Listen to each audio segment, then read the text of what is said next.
Mini episode 796 of the FDH Lounge is brought to you by Sportsology, delivering unconventional columns and webcasts about sports, TV, music, movies, and more. Follow them on the web at sportsology.com. The FDH Lounge. You want to schedule your life around it.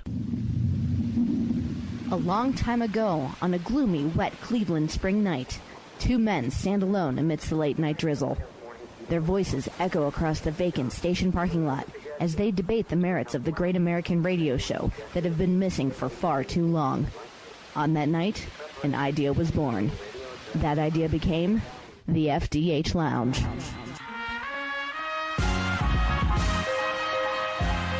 Welcome to the FDH Lounge. Welcome to FDH Lounge mini episode number 796. I'm FDH Managing Partner Rick Morris here with the initial part of our 10th anniversary celebration. Our look at the top 5 North American major team sport athletes from January 2007 to January 2017. Individual and team success are both factored into our rankings, as well as the length of the period of dominance. Here's our top 5. Number 5, Clayton Kershaw. Our sole baseball representative has lived up to the hype that followed him up the minor league level. He's the consensus top pitcher of his generation, and he shares the billing as consensus best players in the game with Mike Trout, who himself is historically great, but has only been in the big league since 2012.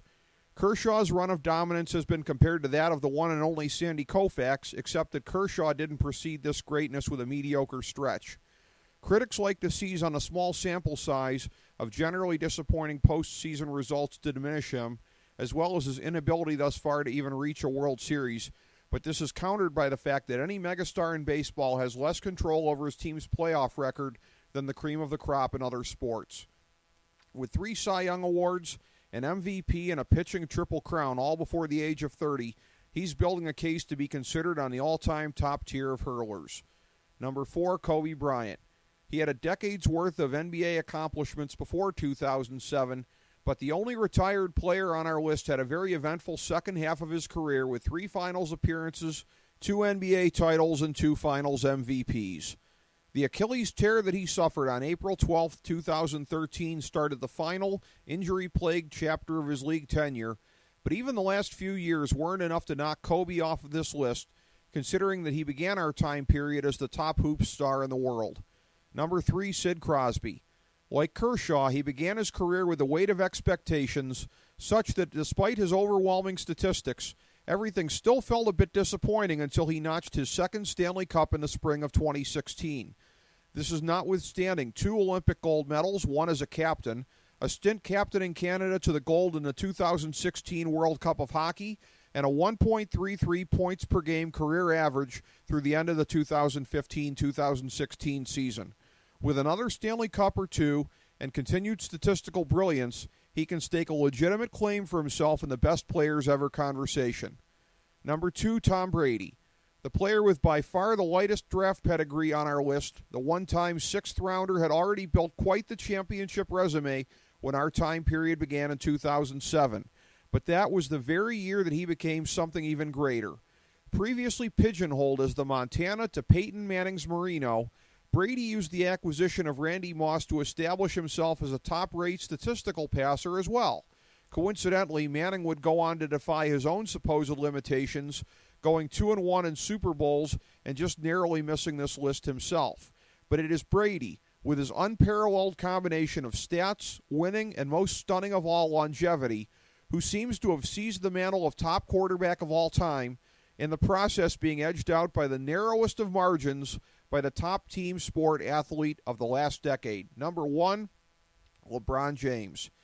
He started the last decade by carrying one of the weaker conference champions of recent times to the finals, and then suffered disappointments in earlier rounds to conclude his first run in Cleveland fairly ignominiously.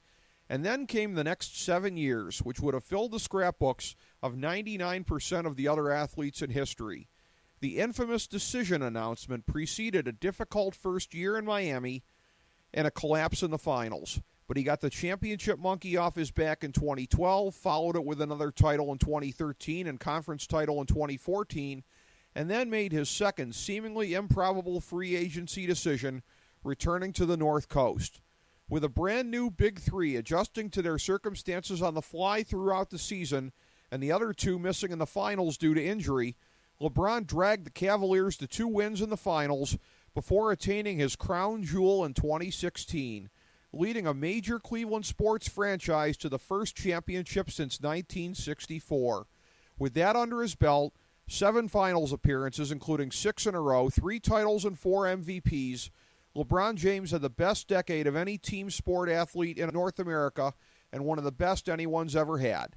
Thank you for tuning in to this mini episode of the FDH Lounge. As we bring the show to a close, we would like to extend our deepest gratitude to NBC, CBS, ABC, Fox, all Clear Channel affiliates, TNT, TBS, USA, UPN, Deadspin.com, YouTube.com, YTMND.com, MySpace.com, various blogs, Fox News, CNN, CNBC, MSNBC, IamBoard.com, Billboard.com, Google.com, ESPN, ESPN2, ESPN News, ESPN Classic, NBA TV, NFL Network, Sports Time Ohio, Athlon Magazine, Comedy Central, Cartoon Network, The Boomerang Channel, QVC, BET, The Spice Channel, Steno Notebooks, Manwich, Papermate Office Supplies, waitresses, strippers, bartenders, garbage men, janitors, microwave popcorn, the writers of The Office, Scrubs, Entourage, My Name is Earl, Oz, Metalocalypse and the Boondocks, Aquafina, and The Periodic Table of Elements.